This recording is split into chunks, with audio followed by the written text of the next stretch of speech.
Good morning students, welcome back to Maharaja Agrasen Ayurveda college. तो हम waste disposal की बात कर रहे थे कल की क्लास में।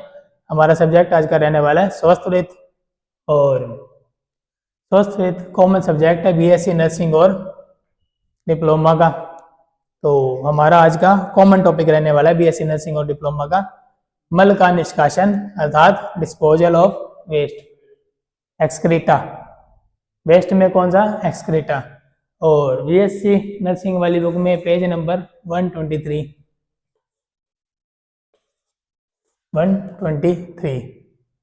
तो मल का निष्कासन, इससे पहले हम बात कर रहे थे राइट लंग के कितने लोब होते हैं। राइट लंग के 3 लोब्स होंगे, क्योंकि राइट लंग जो है वो बड़ा है और लेफ्ट लंग क्या है, छोटा है, तो उसके सिर्फ 2 ही हिस्से हैं। ठीक है, इसके अंदर ये जो है इसमें एक और हिस्सा होता है, जैसे अपर मिडल लोअर, इसमें अपर और लोअर। ठीक है, लेफ्ट लंग में अपर और लोअर ही होता है, लेकिन राइट में क्या होता है, अपर मिडल और लोअर लोब होते हैं, 3 हिस्से होते हैं। राइट लंग बड़ा होता है और लेफ्ट लंग छोटा होता है, किसके कारण? हार्ट की प्रेजेंस के कारण। ठीक है, तो अब हम बात कर लेते हैं हमारे स्वस्थ वृत्त के टॉपिक मल का निष्कासन यानी कि excreta, disposal of excreta. Excreta क्या होता है? एक्सक्रीटा है जो हम लोग एक्सक्रीट करते हैं, यानी कि मल और मूत्र।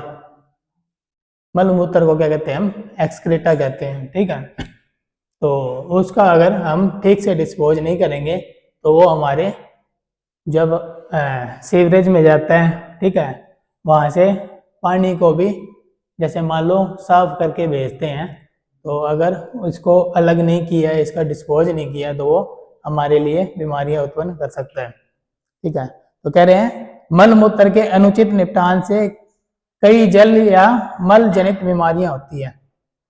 जो पानी से होने वाली बीमारियां और मल से होने वाली बीमारियां उत्पन्न होगी अगर हमने एक्सक्रीटा का डिस्पोज ठीक से नहीं किया। ठीक है, तो ऐसी कौन सी होती हैं बीमारियां? Typhoid, paratyphoid. जो टाइफाइड बीमारी है, क्या होती है टाइफाइड? सुना है टाइफाइड के बारे में? कॉमन ही है, होती रहती है, लगभग सभी बंदों को ही होगी, है ना। तो ये क्या है? फिक्को ओरल रूट होता है इसका, मतलब टाइफाइड जो बीमारी होती है इसका रूट कौन सा होता है? फिक्को ओरल रूट, यानी कि क्या है? फिक्को मतलब अपना मल, फिक्कल, फिक्कस बोलते हैं ना, फिक्कस या फिक्कल मैटर। तो फिक्कल क्या होता है? जो इंसान का मल है। ठीक है, ओरल यानी कि ओरल मतलब, ओरल का मतलब मुख, मुंह हो गया, ओरल मुंह को कहते हैं। ठीक है, तो इसका रूट क्या है? जैसे किसी ने, जैसे कोई टाइफाइड का पेशेंट है, उसने खुले में मल त्याग किया, वहां से मक्खियां वगैरह उसके मल पे बैठ के आपके खाने तक आके बैठी, तो ये क्या हुआ? आपके फिक्को ओरल रूट, उसके फिक्कस से आपके ओरल तक बीमारी, जो टाइफाइड जो बैक्टीरिया पहुंचा है। ठीक है, तो ये इसका रूट है कि कहाँ से हुई है अपने को टाइफाइड, फिक्को ओरल रूट। इसको ध्यान में रखना, फिक्को मतलब मल, ओरल मतलब मुख। ठीक है, तो टाइफाइड को करने के लिए जो कोजिंग बैक्टीरिया होता है, टाइफाइड क्या है? बैक्टीरियल डिजीज है, यानी कि बैक्टीरिया से होने वाली बीमारी है, लेकिन इसके लिए जो बैक्टीरिया कोजिंग फैक्टर है, जो बैक्टीरिया इसके लिए रिस्पॉन्सिबल है, उसका नाम क्या है? Salmonella typhi. इसका आपको कहीं भी पूछा जा सकता है कि टाइफाइड कौन से बैक्टीरिया के कारण होता है। सबसे पहले तो ये भी पूछा जा सकता है टाइफाइड बैक्टीरियल इन्फेक्शन है या वायरल इन्फेक्शन है? बैक्टीरियल है। फिर बैक्टीरियल में भी आपको ये पूछा जा सकता है कि बैक्टीरिया कौन सा है, तो साल्मोनेला टाइफी,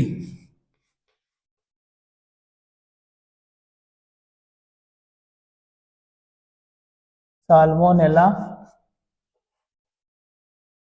टाइफी,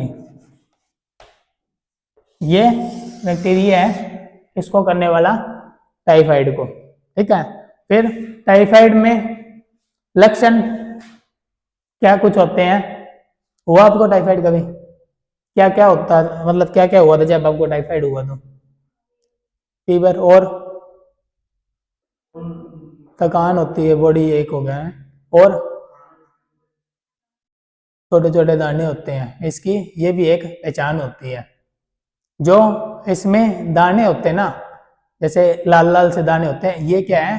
स्टार्टिंग यहाँ पे अपने मिडल से, ठीक है, चेस्ट रीजन से शुरू होते हैं, फिर और भी फैलते रहते हैं, और इसमें डाइजेशन हमारा खराब हो जाता है, पेट अपना खराब हो जाएगा। इसका टाइफाइड का मेन इफेक्ट कहाँ करता है? अपने इंटेस्टाइन में। इंटेस्टाइन मतलब खुशी, इंटेस्टाइन हम आंत को कहते हैं, जो आंत है ना अपनी, छोटी आंत बड़ी आंत, तो इसीलिए तो अपने डाइजेशन पे इफेक्ट करेगा। ठीक है, तो इसका जब अगर कोई टाइफाइड का पेशेंट प्रॉपर ट्रीटमेंट ना ले या फिर इसको इग्नोर मारता रहे, आने वाले टाइम में क्या होगा? ये बैक्टीरिया क्या करेगा? जो आपकी इंटेस्टाइन है ना, जो आपकी इंटेस्टाइन है, आंत है, इसके अंदर पोर कर देगा, यानी कि छेद कर देगा इसको। आपकी आंत को, जैसे कहते हैं ना, उस बंदे की आंत फट गई। क्यों फट गई? लंबे टाइम से उसको टाइफाइड था और बहुत हाई लेवल का हो गया, लेकिन ट्रीटमेंट नहीं लिया, झाड़े के चक्कर में पड़ा रहा। ठीक है, बाबाओं के चक्कर में, झाड़ों के चक्कर में वो बंदा लगा रहा। उसके घर वाले कभी इस बाबा के पास, कभी उस बाबा के पास। इसको कुछ और भी बोलते हैं देसी भाषा में, टाइफाइड को क्या कहते हैं? म्यादी बुखार। हाँ, म्यादी बुखार ही कहते हैं। कुछ कुछ कई बोलते हैं भी निकाला निकल गया, इस तरह से ना। इस तरह से फिर इसके झाड़े झूड़े का कोई चक्कर नहीं है, प्रॉपर एंटीबायोटिक्स लो, प्रॉपर ट्रीटमेंट लो। ठीक है, तो जिससे कि आपका ट्रीटमेंट अच्छे से हो सके। और इसके अंदर अगर कुछ बंदे क्या करते हैं, मेडिसिन दी है डॉक्टर साहब ने और अगले ने ली, 2 दिन ली, तीसरे दिन या चौथे दिन उसको बुखार आना बंद हो गया, तो उसने क्या किया? सही है, और दवाइयाँ साइड में रख देगा, फिर उसने दवाइयाँ लेनी बंद कर देनी है।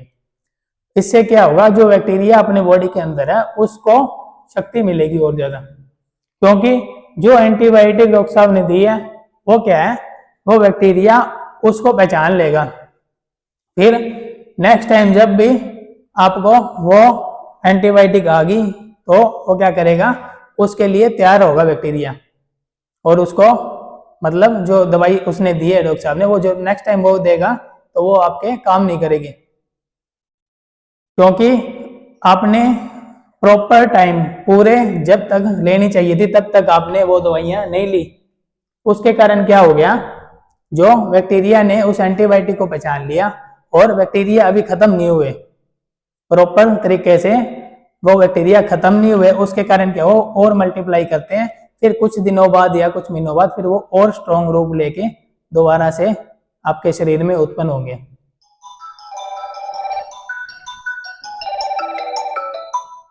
ठीक है,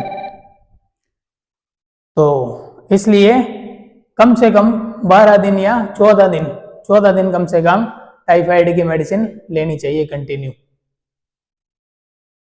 ठीक है, वैसे नॉर्मली आप पहली बार जाओगे, डॉक्टर साहब लिखेंगे आपको 5 दिन की या मैक्सिमम 7 दिन की, लेकिन वो एंटीबायोटिक इसका प्रॉपर अगर ट्रीटमेंट करना है तो क्या होगा?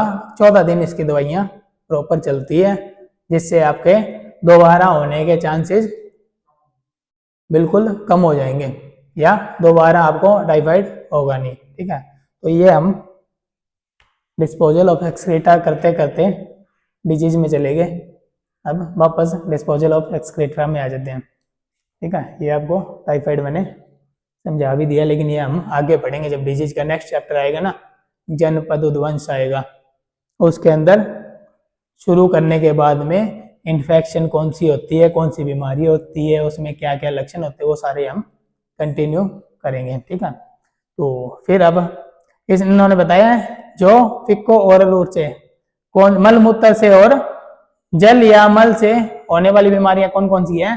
टाइफाइड है, पैराटाइफाइड है, फिर क्या है? पेचिस। पेचिस क्या होता है? नहीं, चेचक नहीं होता। पेचिस क्या है? इसको मॉडर्न साइंस में अपन डिसेंट्री बोलते हैं। ये भी क्या है? एक तरह से लूज मोशन है, आंत की बीमारी है, ये भी लूज मोशन है। लेकिन इसमें क्या होता है, जब आपको मोशंस आते हैं उसमें खून ब्लड होता है उसमें, तो उसे पेचिस बोलते हैं, हिंदी में पेचिस और मॉडर्न साइंस में डिसेंट्री। तो उसके बाद क्या है? दस्त यानी कि लूज मोशंस। फिर हेजा। हेजा क्या होता है पूजा? हेजा क्या होता है पूछिए? हेजा बुखार तो नहीं होता। हाँ, उल्टी और दस्त होते हैं, कोलेरा बोलते हैं इसे, कोलेरा इंग्लिश में, इसको मॉडर्न साइंस में कोलेरा बोलते हैं। ठीक है, तो हैजा जैसे कई जगह पे गांव में फैल जाता है, हैजा फैल गया, कई फिल्मों में भी दिखाते हैं भाई उस गांव में हैजा फैल गया, उल्टी दस्त हुए पड़े हैं सभी को, बच्चों को, बड़ों को। तो उसके बाद क्या है? कृमि संक्रमण। कृमि किसे कहते हैं हम? रोहित, कृमि किसे कहते हैं अपन? हाँ, कृमि संक्रमण कह रहे हैं, इसका क्या मतलब समझ सकते हैं हम? नहीं पता? खुशी, कोई आइडिया लगता है कृमि संक्रमण से? पूजा? नहीं, कृमि मतलब कीड़े होते हैं। कृमि क्या होते हैं? कीड़े। वो अपने क्या नाम है उसका? एल्बेंडाजोल। हाँ, मेडिसिन पता है, कृमि नहीं पता है ना। तो है एक वो मूवी देखी है आपने, वो वाली जो उसमें वो ट्रिपल पर्सनैलिटी वाला बंदा होता है उसमें? है आई नहीं, ये साउथ मूवी है। उसमें क्या है, उस बंदे में 3 पर्सनैलिटी होती है। गुस्से वाला होता है, अपरिचित। उसमें अपरिचित में आपने देखा है, एक वो सजा देता है उसमें, कृमि भोजनम। जो ना गरम तेल वाला नहीं होता, जो कृमि भोजनम क्या है उसमें हाँ, कीड़ों से कटवाता है वो, यानी कृमि का भोजन बना देता है उसको। कृमि किसे कहते हैं हम? कीड़ों को, है ना। वो एक सजा देता है उसको, वो बंदा शायद ट्रेन में कुछ करता है या ऐसा कुछ, मतलब गड़बड़ करता है, कोई घोटाला करता है, वो उसको कृमि भोजनम की सजा देता है, यानी कि कृमि का भोजन बना देता है। तो वो क्या है? कीड़े, यानी कि वॉर्म इन्फेक्शन। इंग्लिश में इसको क्या कहते हैं? Worm, worm infection. संक्रमण क्या है? इन्फेक्शन। जैसे खुशी ने बताया ना, एक मेडिसिन आती है एल्बेंडाजोल, बच्चों के जब पेट में कीड़े पड़ जाते हैं, वो परेशान होते हैं, उनको खुजली आती रहती है बार बार, ठीक है, तो उनको हम लोग एल्बेंडाजोल देते हैं ना, बेंडी प्लस के नाम से टैबलेट आती है। तो ये क्या है, उसमें एल्बेंडाजोल होती है। ये ये भी किसके कारण है? अपने खाने पीने, पानी के कारण या मल के कारण इन्फेक्शन जो होती है वो होती है कृमि संक्रमण, यानी कि वॉर्म इन्फेक्शन। वॉर्म किसे कहते हैं हम? कीड़ों को, पैरासाइट्स। Viral hepatitis. फिर क्या है? हेपेटाइटिस क्या होता है? Viral hepatitis. वायरल से तो समझ गए, कुछ ना कुछ वायरल वायरस से हो रहा है, लेकिन हेपेटाइटिस क्या है? एक दिन मैंने आपको बताया था, जहां पे आइटिस लगता है, किसी भी वर्ड में आइटिस आप देखो, जब मेडिकल लाइन में आप कोई रिपोर्ट देखोगे जहां पे लास्ट में आइटिस आ गया, आइटिस,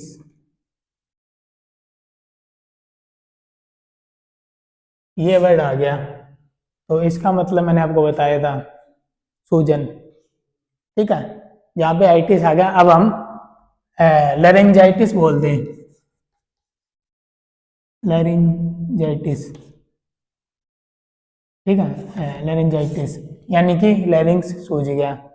फेरिंजाइटिस बोल देंगे, यानी कि जो हमारा फेरिंग्स है वो सूज गया।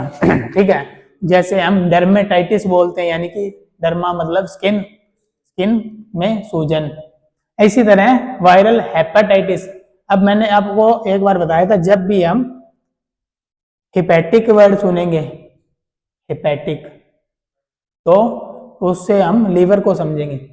हेपेटाइटिस क्या है? कोई ऐसा वायरस बॉडी में आया जिसके कारण आपके लीवर में सूजन आ गई है, सोजिश आ गई, तो हेपेटाइटिस।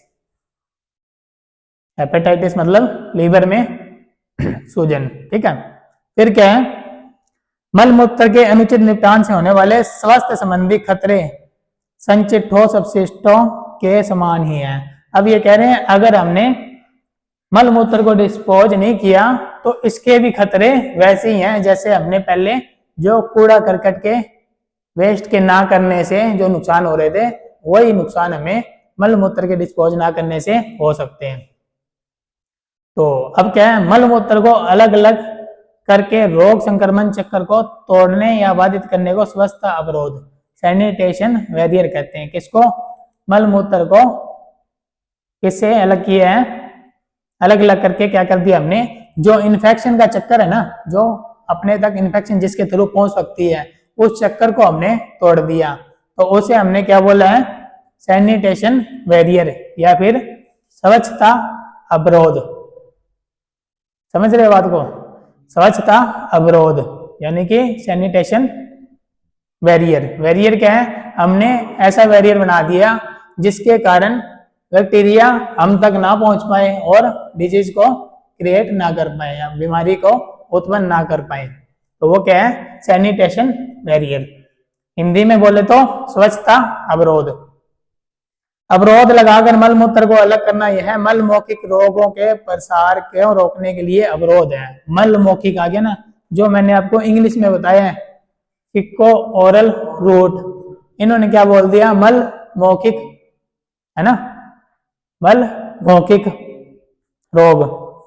तो इसके प्रसार को रोकने के लिए सबसे अच्छा तरीका यही है कि एक्सक्रीटा का डिस्पोज हम अच्छे से करें, यानी कि मल का निष्कासन अच्छे से करें और सैनिटेशन बैरियर जो है वो बना दें, ताकि एक मतलब जो चक्कर है उसको हम तोड़ दें। तो अब ये कह रहे हैं रोग चक्कर जो है उसको कैसे तोड़ा जा सकता है? तो कहते हैं विभिन्न स्तरों पर तोड़ा जा सकता है। सबसे पहले क्या है? मल का पृथक्करण। जब मान लो वाटर सीवरेज है, उसमें क्या करेंगे? मल को अलग कर देंगे। पृथक्करण क्या है? अलग करना, ठीक है, पृथक करना। फिर क्या है? जल आपूर्ति की सुरक्षा, जो पब्लिक तक जल की सप्लाई हो रही है उसकी सुरक्षा को देखना है। और क्या है? व्यक्तिगत स्वच्छता का रख रखाव, प्रत्येक व्यक्ति को अपने अपने स्वास्थ्य की देखभाल करनी है। और क्या है? मक्खियों का नियंत्रण, क्योंकि मक्खियां भी मेन रोल निभा रही हैं। कैरियर कौन है? मक्खियां, क्योंकि यही मक्खियां गंदगी में भी आपको पाई जाएगी और ये अपने घरों में, कमरों में, हर जगह मक्खियां आपको मिलती हैं, क्योंकि ये सीधे तौर पे नुकसान नहीं पहुंचाती इंसान को, इसलिए इंसान इनको इनका सफाया करने का नहीं सोचता, मारने के लिए नहीं सोचता कि मक्खी है चलो कोई नहीं, ठीक है, क्योंकि ये सीधे तौर पे नुकसान नहीं पहुंचाती, लेकिन इनडायरेक्टली जो मक्खी है वो इंसान को बीमार करने में मुख्य कारक है। फिर क्या है? खाद्य पदार्थों की सुरक्षा। खाद्य पदार्थों की सुरक्षा कैसे करेंगे? जो हमारे खाने पीने की चीजें हैं उनको घरों में ढक के रखें, ठीक है, उनको इन्फेक्शन से, मक्खी मच्छरों से, इनसे बीमारी करने वाली चीजों से बचा के रखें। जो हमारे खाने के लायक है उनको खुले में ना छोड़ें, ढक के रखें, ठीक है। तो अब ये कह रहे हैं इनमें से सबसे प्रभावी कदम क्या है? मल को अलग करना और उसके उचित निपटान की व्यवस्था करना होगा। इसमें मेन स्टेप क्या है? एक तो मल को अलग करना, मल का पृथक्करण करना। फिर क्या है? उसमें क्या है? उचित निपटान, यानी कि उसको डिकम्पोज करना, उसको डिस्पोज करना। पहले अलग कर लो फिर उसको डिस्पोज कर दो, ये मेन स्टेप मानने हैं। तो क्यों? क्योंकि ताकि रोग कारक सीधे या अप्रत्यक्ष रूप से नए मेजबान तक न पहुंच सके, यानी कि जो ये क्या है? कैरियर है, जो कैरियर कौन है? मक्खी या मच्छर, कुछ भी, ठीक है। तो वो डायरेक्टली या इनडायरेक्टली होस्ट के पास ना पहुंच पाए। मेजबान कौन है? होस्ट। होस्ट कौन है? अपनी बॉडी है। अब जैसे कोई मक्खी कोई बैक्टीरिया लेके आई है, तो अपनी बॉडी क्या है उसके लिए? वो मक्खी क्या है? मेहमान है। बैक्टीरिया मेहमान है, उसको लेके आने वाली मक्खी है, और अपनी बॉडी होस्ट है, यानी कि मेजबान है, ठीक है। तो वहां तक ना पहुंच पाए। फिर क्या है? मल मूत्र निपटान के तरीके। नेक्स्ट क्या है? इनके तरीके क्या है? मल मूत्र को कैसे हम डिस्पोज करेंगे, उसके method of excreta disposal. Excreta को डिस्पोज करने के तरीके क्या है? तो सबसे पहले क्या है? सर्विस टाइप लैट्रिन कंजर्वेसी सिस्टम, सेवा प्रकार का शौचालय। अब इसमें क्या है? रात्रिकालीन नाइट सॉइल मलमूत्र को बाल्टी या पात्र मलमूत्र के संग्रह के लिए मानव श्रमिकों द्वारा एक तरफ हटाया जाता है। रात को क्या है? मलमूत्र को बाल्टी या किसी उसमें मतलब डब्बे वगैरह में डाल लेते हैं, जो बंदे सफाई कर्मी होते हैं वो उसको उठा के ले जाते हैं। फिर क्या है? मलमूत्र को मलमूत्र गाड़ियां, कुछ पहले हो सकता है पुराने टाइम में गाड़ियां भी चलती हो ऐसी, अंतिम निपटान के स्थान पर ले जाया जाता है। जो मलमूत्र इकट्ठा किया है उसको गाड़ियों के थ्रू कहाँ लेके गए हैं? जहाँ पे लास्ट उसका डिस्पोज होगा, उसको डिस्पोज किया जाएगा। जहाँ खाद बनाकर या उथले खाइयों में दफनाकर अंतिम निष्पादन किया जाता है। तो फिर उसको ले जाके किसी गड्ढे में डाल देंगे ताकि उसकी खाद बन सके। फिर क्या है? मलमूत्र मक्खियों के संपर्क में आता है। मलमूत्र क्या है? मक्खियों के संपर्क में आता है। जल और मृदा प्रदूषण की हमेशा संभावना बनी रहती है। अगर हम इस तरह से इसको डिस्पोज करेंगे, एक तो मक्खियां उसके कांटेक्ट में आएंगी, दूसरा क्या होगा? जो जल है और मिट्टी है वो क्या होगी? प्रदूषित होगी। बाल्टियां और पात्र जंग के अधीन है। जिन बाल्टियों को और जिन पात्रों का बर्तनों का हम यूज करेंगे वो क्या है? जंग लगने के चांसेस उसमें हो जाते हैं, और जंग लग गई तो हमें बार बार बदलने की जरूरत होती है उनको। फिर क्या है? अगर कोई सफाई कर्मचारी मान लो अगर हड़ताल पे चले गए, उन्होंने स्ट्राइक कर दी, तो क्या है? आपकी सारी व्यवस्था खराब हो जाएगी। फिर क्या है? स्वच्छ शौचालय, यानी कि इसमें हमें बंदों की जरूरत ना हो, गैर सेवा प्रकार के शौचालय, नॉन सर्विस टाइप से, मतलब इसमें बंदों की जरूरत ना हो। बोर और बोर होल शौचालय, गांव में बोर कर देते हैं, जैसे होल बना लेते हैं जिसको कोई बोलते हैं। राजस्थान में इधर तो ज्यादा बनाते हैं, कोई बोलते हैं उसको, ठीक है। क्योंकि जहाँ पे अगर सीवरेज लाइनिंग नहीं है, सीवरेज सिस्टम नहीं है, वहां पे इसी तरह के टॉयलेट चलते हैं जो कोई बोलते हैं, है ना। तो फिर क्या है? गड्ढे वाले शौचालय, कुएं से बने शौचालय, उसी तरह की ये हो गए। और क्या है? जल सील प्रकार के शौचालय, ये दो टाइप की, मतलब इसकी सीट जो होती है ना, एक जैसे वेस्टर्न होती है, एक इंडियन सीट होती है, उस तरह से ये दो है, PRAI और क्या है? RCA, ये दो टाइप के टॉयलेट के टाइप हैं। फिर क्या है? डी क्या है? Septic tank. सेप्टिक टैंक यानी कि जो इन्फेक्शन को रोकेंगे। सेप्टिक टैंक ऐसे बड़े बड़े टैंक होंगे जिससे कि मतलब बाहर इन्फेक्शन ना फैल सके। फिर क्या है? एक्वा प्रीबी और रासायनिक कोठरी, कोई ऐसी जगह जहाँ पे मतलब केमिकल्स यूज करके उसके इन्फेक्शन को हम खत्म कर सकें। फिर क्या है? अस्थायी उपयोग के लिए उपयुक्त शौचालय, यानी कि परमानेंट नहीं होते ऐसे शौचालय। उसमें क्या है? जैसे उथली खाई वाले शौचालय, यानी कि थोड़ी सी कम मतलब जो है, हाँ, कम नीचे मतलब खुदाई कम करते हैं ऐसे शौचालय। और कौन से हैं? फिर क्या? गहरी खुदाई वाले जो थोड़े लंबे दिन चलते हैं, ज्यादा टाइम चलते हैं। गांव में ऐसे करते हैं, जैसे मान लो वो जो कुआं टाइप सा बना लिया, फिर जब है हाँ उसके ऊपर जैसे सीट रख लेते हैं, फिर वो भर गया तो उसको बंद करके फिर कहीं दूसरी जगह बना लेते। फिर क्या? गड्ढे वाले शौचालय, बोर होल वाले शौचालय, ये एक ही तरह के अलग अलग हुआ है। फिर क्या है? सीवर वाले क्षेत्र। अब क्या है? जो सिटीज होती है ना, शहरों में क्या है? सीवरेज की व्यवस्था है। फिर क्या है? आपको रोजाना ये नहीं है कि आज इधर कुआं खोद लो, आज उधर कुआं खोद लो। सॉरी। तो आपको शहरों में क्या है, सीवरेज के कारण रोजाना जो टॉयलेट की जगह है वो चेंज नहीं करनी पड़ती, उसमें कंटिन्यूअस आगे आपके मल का निष्कासन होता रहता है। तो जिसमें सबसे पहले क्या है, वाटर कैरियर सिस्टम, जल परिवहन प्रणाली। इसमें क्या है, घरों की स्वच्छता फिटिंग, वाटर क्लोजेट, भारतीय स्काटिंग प्रकार और पश्चिम कमोड प्रकार। यानी कि एक तो इंडियन सीट होगी, है ना। इंडियन सीट कौन सी होगी, जो नॉर्मली हम लोग यूज करते हैं। एक है वेस्टर्न, जो स्टैंडिंग सीट होती। कुछ लोग तो अब मतलब वेस्टर्न सीट ही यूज करने लग गए परमानेंटली, और ज्यादातर पॉपुलेशन अपने इंडियन की ऐसी है, उसको सिर्फ इमरजेंसी में यूज करते हैं। कोई चोट लग गई, या फिर मान लो किसी का कोई ऑपरेट हुआ है, या फिर हाँ प्रेगनेंसी है, मतलब जैसे भी करके, तो उसका यूज कब करते हैं, इमरजेंसी में। अदरवाइज जो मेन ज़्यादा डेवलप सिटीज हो गई हैं वहाँ पे तो वेस्टर्न वाली सेट को यूज करते हैं। तो फिर क्या है, घर के सीवर या सार्वजनिक सीवर। एक तो हर घर के आगे आपको छोटा सीवर दिखेगा। एक क्या है, फिर जो वो सीवरेज आपका मिलेगा, किस में मिलेगा, गवर्नमेंट वाले जो बड़े सीवर में मिलेगा। फिर क्या है, सीवर उपकरण, मेन होल और ट्रैप। ट्रैप क्या होता है, इस तरह से वो नाले से होते हैं, ऐसे इस तरह से करके, इस तरह पी ट्रैप बोलते हैं जिसे,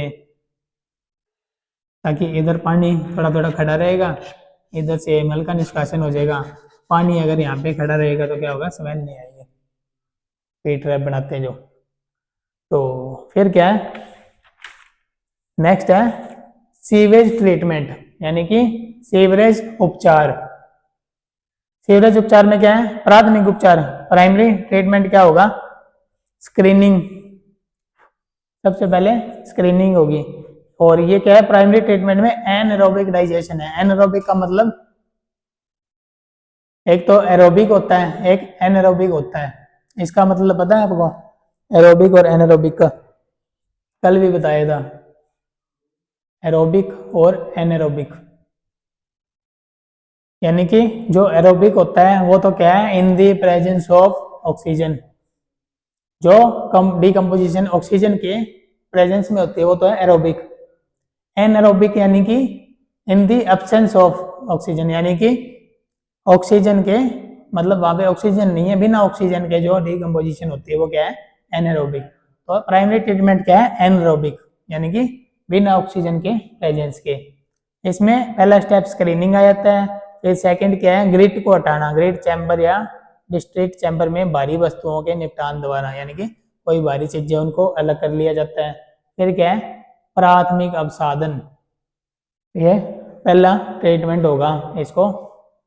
फिर सेकंड क्या है, सेकेंडरी ट्रीटमेंट। सेकेंडरी ट्रीटमेंट में क्या आ गया, ट्रिकलिंग, फिल्टर, पैरोकोलेटिंग। अब इसमें एरोबिक डाइजेशन आ गया इसमें, यानी कि ऑक्सीजन का यूज होगा। और फिर क्या है, बी सक्रिय कीचड़ प्रक्रिया, इसके द्वारा सीवेज भूजल का निपटान किया जाता है कीचड़ प्रक्रिया के द्वारा। ये कौन सा है, द्वितीय अपसादन टैंक है, वो कौन सा था, प्राथमिक अपसादन। फिर क्या है, कीचड़ का उपचार करेंगे, अपशिष्ट का निपटान करेंगे, मतलब डिस्पोजल करेंगे, डिस्पोज करेंगे। फिर क्या है, सीवेज निपटान के अन्य तरीके कौन से हैं, यानी कि सीवेज को हम डिस्पोजल करेंगे, उसमें और तरीके कौन से हैं, समुद्री निकास, सारे उसको सीवरेज लाइनिंग को समुद्र की ओर निकाल देंगे। और कहाँ निकाल देंगे, नदी में। फिर क्या है, सीवेज खेती, उसको खाद के रूप में भी यूज ले सकते हैं, ठीक है, खेतों की तरफ उसका रुख करके। भूमि उपचार या व्यापक सिंचाई में भी इसमें भी एज ए खाद के रूप में यूज कर लेते हैं कुछ लोग।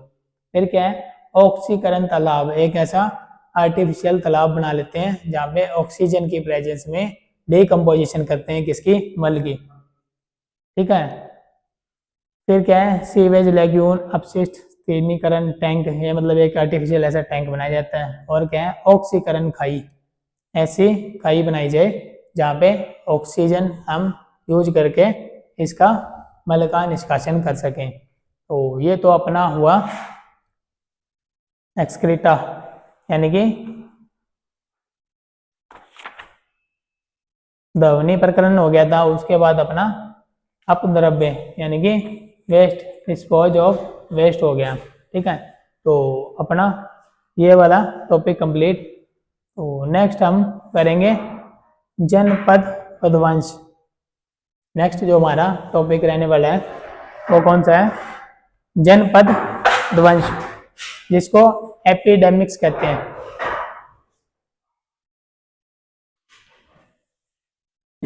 नेक्स्ट टॉपिक का थोड़ा सा इंट्रो कर लेते हैं हम, लेकिन उसको कंटिन्यू हम नेक्स्ट क्लास में करेंगे। जनपद ध्वंस, पेज नंबर आपका 127 है बीएससी नर्सिंग वाली बुक में।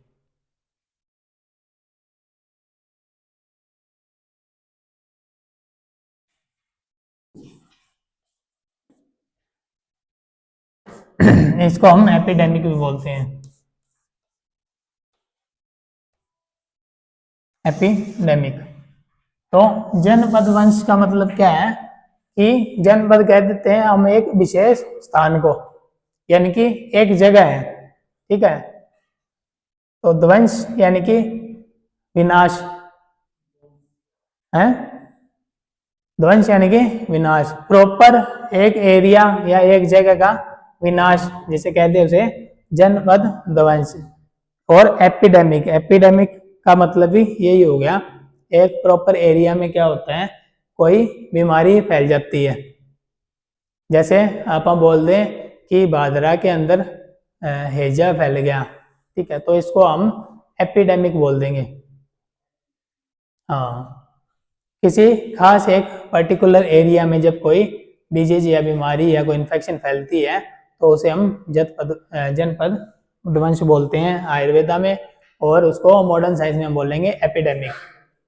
ठीक है, अभी कुछ टाइम पहले 2020-21 में एक बीमारी आई थी, कोरोना, है ना, कोविड-19।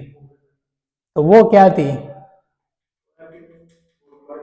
बीमारी? देखो क्या थी, मतलब जैसे बीमारी तो हो गई, वायरस था। कौन सा वायरस था? हैं? वायरल था, वायरल तो था, वायरस हो गया, एक ही बात हो गई। कौन सा वायरस था वो? हैं? बीमार करने वाला तो है, अपन ने उसका नाम अभी तो बोल रहे हैं कोविड, कोविड। ठीक है, तो वो क्या था? वो भी एपिडेमिक थी क्या? पूजा एपिडेमिक थी, पक्की बात है? वो कौन से एरिया में फैली थी? महाराष्ट्र में? फिर